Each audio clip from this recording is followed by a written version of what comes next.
Hey now, IT guy here. Today, real-world tutorial on how to use artistic filters in the GIMP.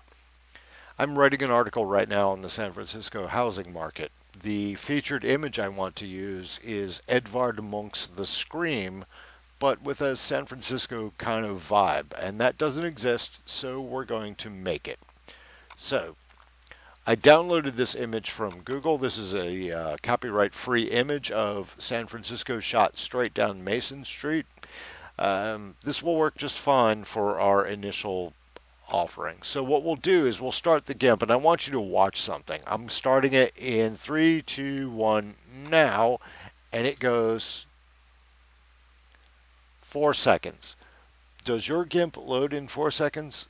Chances are, unless you've watched my video, it doesn't. Please just search speed up the GIMP on this channel and you'll learn how to do that. So now we'll go File and Open, and we will open our San Francisco image, which is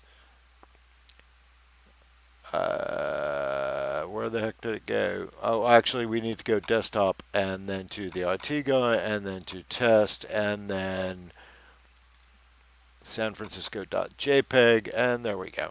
So the very first thing we're going to notice about this image is it's a good image, and it shares some of the palette commonality with Edvard Munch's painting in that there's a lot of reds and blues, but up here there's not a lot of red. So what we're going to do really quickly is go Tools, Selection Tools, by color. You can also Shift O to get into this, and later on you're going to learn these keyboard commands, but we won't worry about it now. Choose this. We get a whole bunch of sky right here, and what I'm going to do is to go colors, and because I have this selected, it will only work on what I have selected, right? So I go color balance. I'm going to make this very, very, very red, and I'm going to shift it down the green side a little bit and down to the yellow side a little bit. And that's about right. I'm not going to preserve the luminosity because it would make it look funny, so we'll do that. And then we can probably just go ahead and go Tools, Selection Tools, Color Select, and go down here. Yeah, that's too much. Sorry.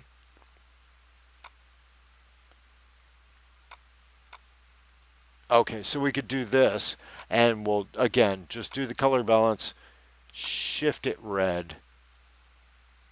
That's fine. Okay, cool. And very important tip, I'm in the selection editor here right now. If you're in the selection editor and you use the little X in the corner, it will unselect what you've just selected. This is important because the next step I want to apply to the entire image and not just to that one selection. So I have this now. I'm going to go Filters and then GMIC. Again, if you don't know what that is, watch the video. It's here on this channel. And then we will go Artistic and to Pastel Art, because the original painting was drawn in pastel and then painted. So for the very first thing we're going to do, I'm going to change the mode to darker. And the amplitude is how big the brush strokes are. So we're going to bring that down by about half, just to give us more detail in the image. Actually, that's a little too much. We'll take it about there.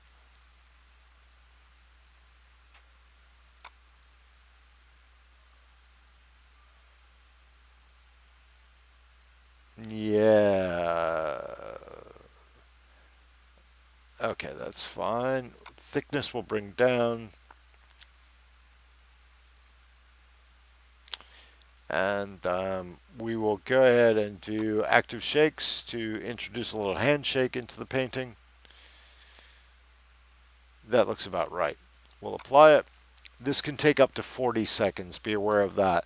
I will show you this. If you see where my cursor is right now, we'll bring the cursor down here where it says processing. 10 seconds is how long it's been going, 12 seconds now, and this is the amount of memory being used. So it's a good idea to keep an eye on that while you're actually rendering the images. Just when you think, oh God, my computer's just died and it's not doing it, well, that'll tell you. Sometimes this little green band freezes. It doesn't mean anything. So there we go. Let's go ahead and apply that. And that's pretty close to what we want. The very next thing that we need to do is to bring in the screamy guy. And for that, I have this. We'll open that. And what we can do is just hit Control A to select everything, and then Control C to copy it out.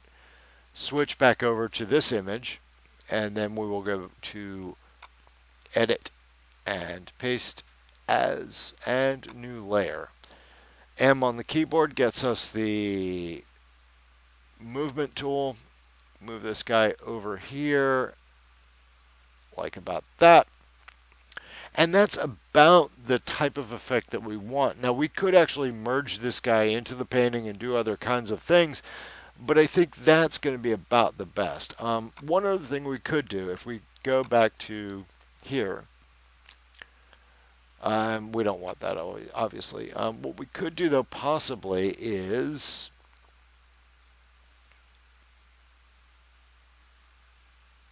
we could posterize him.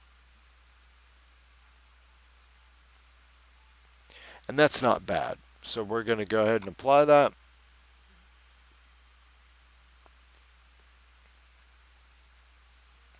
And click OK. And that is not at all terrible, and it's completely different from the original image that I had. So there we go. So the last thing that we need to do is we will just go File and then Export As. And I would not save this as a JPEG. I think I would probably save it as a PNG. So you can save it as a PNG right here. And we'll call it San Francisco, I don't know, Cartoon Scream. Sure, sounds good. And we're exporting that to, let's actually do that to the desktop. So go.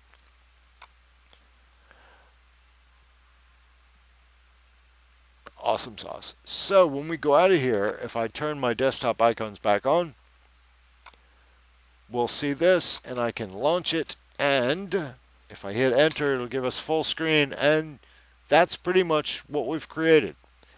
I could merge that in. There's all kinds of other shit I could do, but I think for this, it works. So I'm the IT guy. I've been the IT guy. I'm still the IT guy, and I'll be the IT guy tomorrow, and I hope this has helped you in some form, manner, or fashion.